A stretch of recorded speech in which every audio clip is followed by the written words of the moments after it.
टुनटुनी का पति बंटी एक कुली था। वो नदी पार से आने वाले पक्षियों के सामान को इधर से उधर करता था। एक दिन जब बंटी काम पर जा रहा था तब टुनटुनी उससे कहती है, अजी अपनी सेहत का भी ध्यान रखा करो। सभी किसी न किसी दिन छुट्टी लेते हैं, लेकिन तुम तो रविवार को भी काम करते हो। अरे पगली, अगर काम नहीं करूँगा तो घर कैसे चलेगा? तू तो माँ बनने वाली है, बच्चों का खर्चा बढ़ेगा। अगर काम नहीं करूँगा तो अपने बच्चों को अच्छी जिंदगी कैसे दूंगा?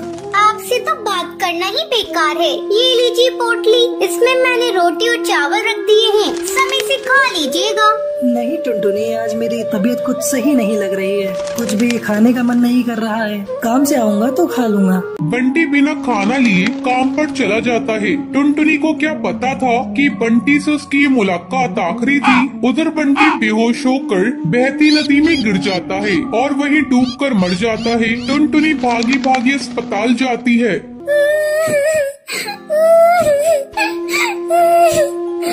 बंटी, ये क्या हो गया?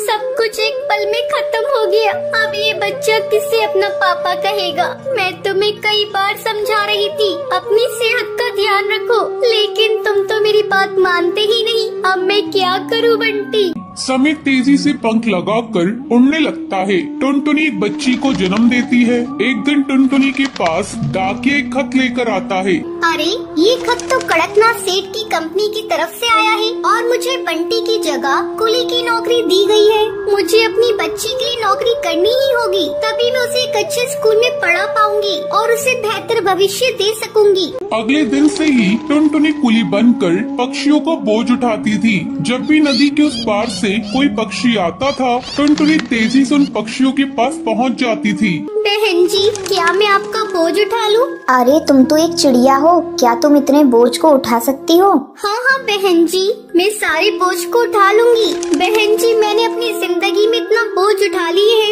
ये बोझ तो उसके आगे कुछ नहीं है। क्यों, क्या हुआ? और तुम ये तुम्हारी बेटी को साथ में लेकर क्यों घूम रही हो? तुम्हारे पति कहाँ हैं? वो नहीं कमाते हैं क्या? क्या करिएगा बहन जी, मेरी दुख भरी कहानी सुनकर रोज इस नदी किनारे पे कई पक्षी आते हैं और मेरी दुख भरी कहानी सुनते हैं, लेकिन कोई मेरी मदद नहीं करता। अरे तुम मुझे तो बताओ, मैं तुम्हारी जरूर मदद करूंगी। क्या बताऊं बहन जी, मेरे पति की मौत इसी नदी में डूबकर हो गई थी। उसके बाद से मैं यहाँ कुली की नौकरी कर रही हूँ। देखो टुनटुनी, जब तुम्हारी बेटी थोड़ी बड़ी हो जाएगी तो उसको मेरे स्कूल में डाल देना। मैं उसे पढ़ा लिखा कर एक अफसर बनाऊंगी। मैं तुम्हें अपना पता दे देती हूँ। वो बुलबुल चिड़िया टुनटुनी को अपना पता दे देती है। इसी तरह कई साल गुजर जाते हैं। एक दिन जब टुनटुनी अपना घर साफ कर रही थी, तभी उसे उस बुलबुल का दिया हुआ पता मिलता है। अरे ये पता तो वही है जो मैडम जी ने मुझे नदी किनारे पर दिया था। मैं तो बिल्कुल भूल ही गई थी।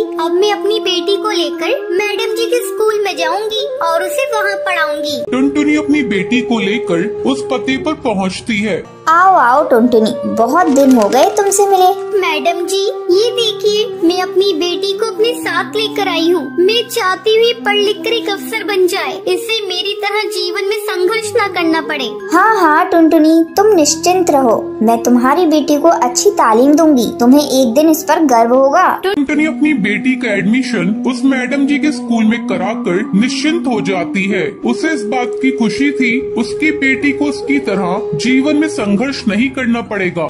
अगर आपको ये वीडियो पसंद आई हो तो इसे लाइक और ऐसी कहानियाँ देखने के लिए मेरे चैनल को सब्सक्राइब करना